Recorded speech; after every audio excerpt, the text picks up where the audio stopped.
पूस की ठंडी रात हो या फिर जेठ की तपती दोपहरी, आप लोग खेत में बहुत काम करते हैं, जूझते हैं, लेकिन कभी आपने सोचा कि जिंदगी के 3 पड़ाव हैं।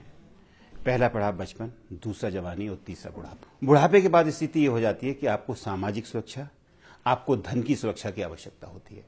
आप लोग सोचते हैं कि भाई पेंशन आपको थोड़ी मिलेगी, पेंशन तो सरकारी कर्मचारी लेते हैं। ऐसा नहीं है। सरकार ने इस बात पर गौर किया और पेंशन की जो सुविधा है वो आप तक पहुंचाई, और ये सुविधा है अटल पेंशन योजना। इस योजना के अंतर्गत बहुत कुछ हो रहा है। जो किसान जिनके पास जमीन नहीं है, जो मजदूर है, जो खेतिहर किसान है, वो भी इसका भागीदार हो सकता है। सवाल ये कि आप आगे आकर के सीखें और बढ़ें कि आखिर ये योजना है क्या। हमने कोशिश की कि आपको इस बात के लिए तैयार करें, आपको इस बात की जानकारी दें कि आप भी इस योजना के भागीदार बने।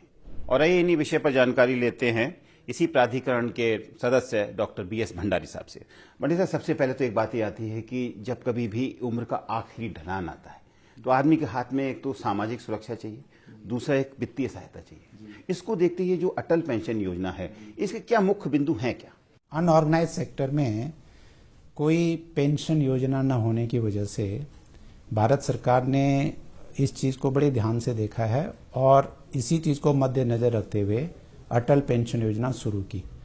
तो जैसे कि आप लोगों को जानकारी है कि प्राइम मिनिस्टर ने 19 तारीख मई से इस योजना को लॉन्च किया है और 1 तारीख जून 2015 से रजिस्ट्रेशन शुरू हो गया है। तो इस योजना के अंतर्गत कोई भी व्यक्ति जो इंडियन नागरिक है, भारत का नागरिक है और 18 से 40 साल की उम्र का है और उसका किसी भी बैंक में एक सेविंग्स बैंक अकाउंट है, बचत खाता है, वो ज्वाइन कर सकता है।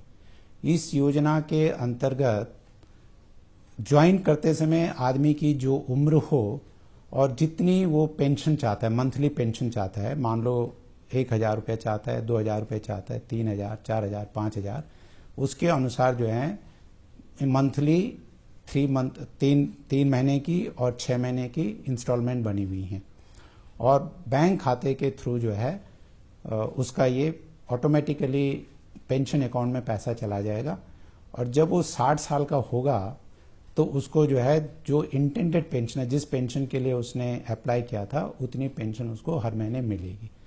इसमें मुख्यतः ये है कि भारत सरकार ने ये भी डिसाइड किया है कि जो गरीब लोग हैं और जो किसी और संवैधानिक सुरक्षा में कवर नहीं होते हैं, उनके लिए 50% यानी आधा contribution subject to a maximum of 1,000 rupee, आधा कंट्रीब्यूशन का आधा हिस्सा या मैक्सिमम 1,000 रुपया एक साल में सरकार भी 5 साल तक कंट्रीब्यूट करेगी यदि आदमी 1 जून से लेकर 31 दिसंबर 2015 तक इस योजना को ज्वाइन करता है।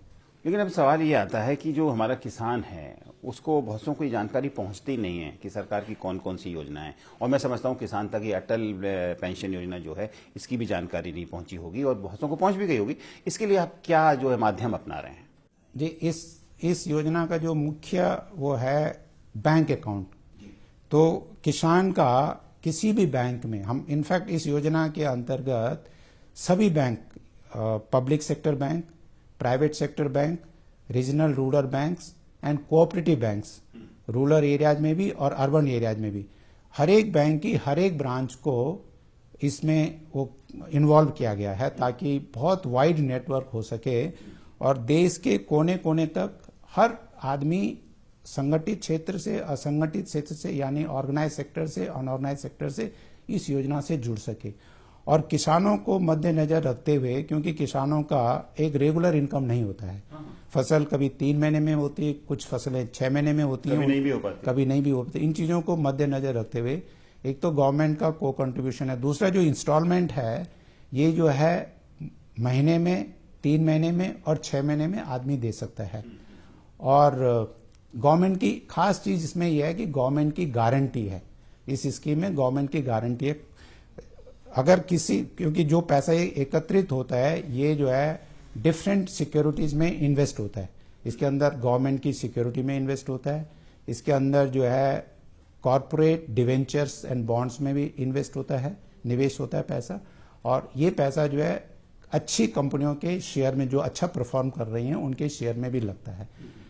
इससे अगर मान लो जो रेट ऑफ रिटर्न हमने प्रिज्यूम किया है, अगर उस रेट ऑफ रिटर्न से कम अगर होता है तो गवर्नमेंट गारंटी करती है कि ये पेंशन 1,000, 2,000, 3,000, 4,000, 5,000 जैसे कि आदमी ने ऑप्ट किया है, वो पेंशन में शॉर्टफॉल होगा तो वो गवर्नमेंट देगी। तो इसका ये खास वो है। देन दूसरा ये है कि पेंशन जो है सब्सक्राइबर को 60 साल की उम्र के बाद सब्सक्राइबर को मिलेगी, जो इसका वो है, जो इसका अंशदाता है, और उनके मृत्यु के बाद उनके स्पाउस को मिलेगा। यानी अगर हस्बैंड की मृत्यु हो गई तो वाइफ को मिलेगा, वाइफ की मृत्यु हो गई हस्बैंड को होगा अगर वो जिंदा है, और उसके स्पाउस की मृत्यु के बाद जो पेंशन की धनराशि है वो धनराशि उनके नॉमिनी को मिल जाएगी।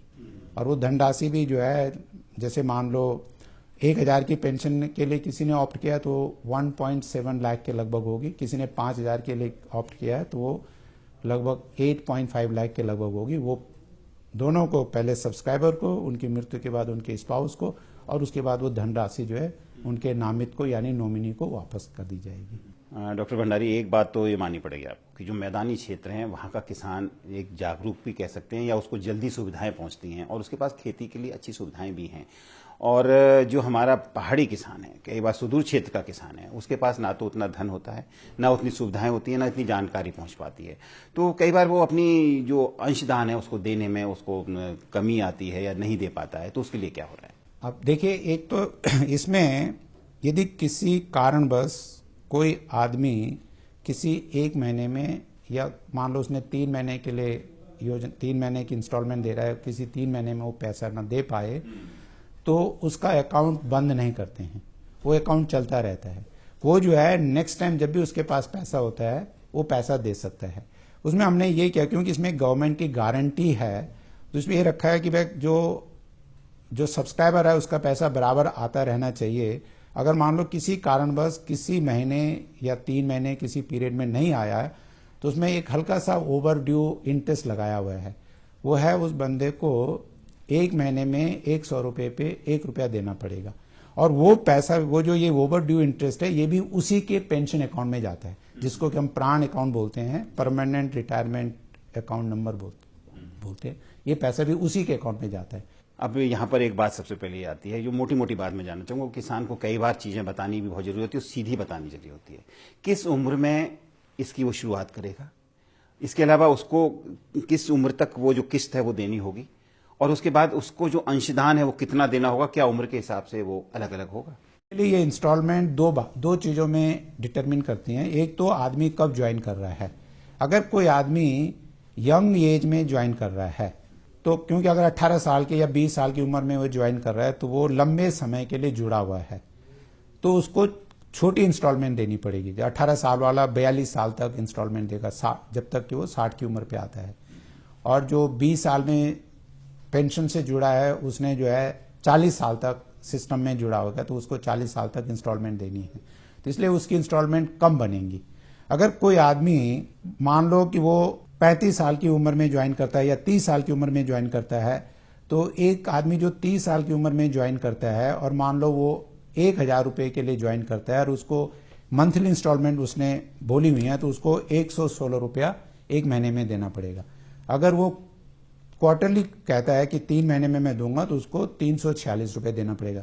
30 साल का आदमी 1,000 की पेंशन के लिए 1 महीने में 116 रुपया, 3 महीने की इंस्टॉलमेंट के लिए 346 रुपया, और 6 महीने की इंस्टॉलमेंट के लिए 685 रुपया।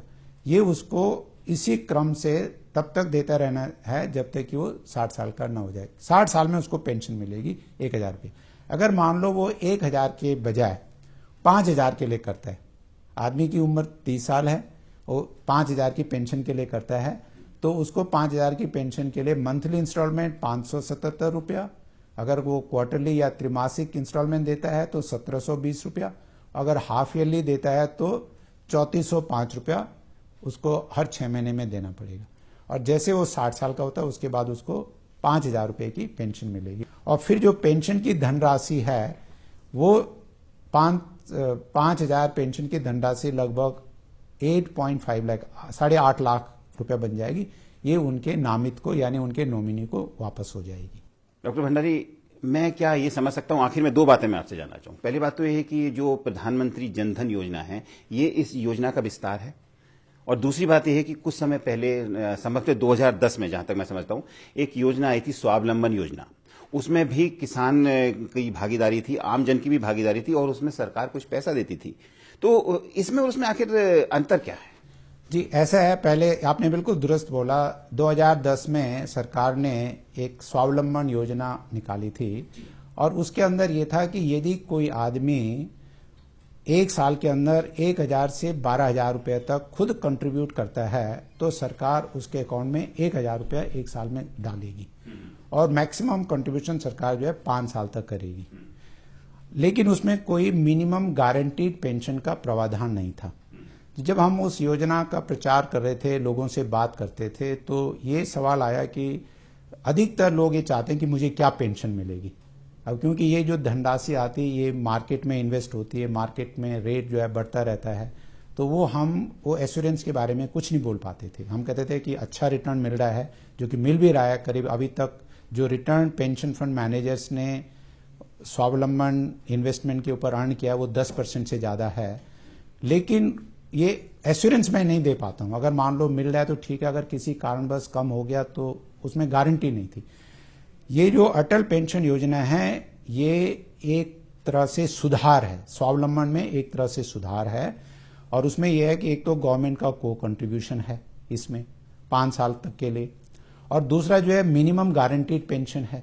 तो इसमें एक एश्योरेंस हो गई, किसी आदमी को इतनी पेंशन मिलनी है, और यदि मार्केट में जो रिटर्न है वो अच्छा रहेगा तो उसका भी लाभ जो है बेनिफिशियरी को मिलेगा। इस अटल पेंशन योजना के अंतर्गत हमने जो बोला है कि 1,000 से लेकर 5,000 की पेंशन मिलेगी, उसके अंदर एक जो है minimum rate of return assumed है। अगर उस रेट ऑफ रिटर्न से कम रिटर्न मार्केट से मिल पाता है तो सरकार गारंटी देती है कि नहीं, उतना तो हम देंगे ही देंगे, 1,000 से 5,000 की पेंशन देंगे। लेकिन अगर रेट ऑफ रिटर्न उस रिटर्न से जो एज्यूम रेट ऑफ रिटर्न है उससे ज्यादा मिलता है तो वो भी जो है बेनिफिशियरी को पास ऑन होगा, वो बेनिफिशियरी को दिया जाएगा, जिसके फलस्वरूप उनको 1,000 से ज्यादा पेंशन मिल सकती है। जिसने 5 के लिए ऑप्ट किया उसको उससे ज्यादा पेंशन मिल सकती है, या उस समय जिस समय उनको पेंशन मिलनी चाहिए वो कहेंगे कि भाई मुझे पेंशन आप इतना ही दीजिए, जो एक्स्ट्रा अमाउंट है वो मुझे लमसम के रूप में दीजिए। तो जो सरकार ने जो डाउन साइड की रिस्क है वो सरकार ने ले ली है, लेकिन जो उसका अप साइड है वो बेनिफिशरीज को यानी जो कंट्रीब्यूटर्स हैं उनको पास ऑन करेगी। तो निश्चित तौर पर ये जो आपने महत्वपूर्ण जानकारी दी और हमारे जो किसान वर्ग है वो लाभान्वित हुआ, इसके लिए आपका बहुत बहुत धन्यवाद। Thank you. और अधिक जानकारी के लिए संपर्क करें पेंशन निधि विनियामक और विकास प्राधिकरण, प्रथम तल, ICADR भवन, प्लॉट नंबर 6, वसंत कुंज इंस्टीट्यूशनल एरिया, फेज 2, नई दिल्ली 110070। प्राधिकरण का ईमेल है badari@pfrda.org.in। वेबसाइट है www.pfrda.org.in। इसके अलावा प्राधिकरण का टोल फ्री नंबर है 1800 110069।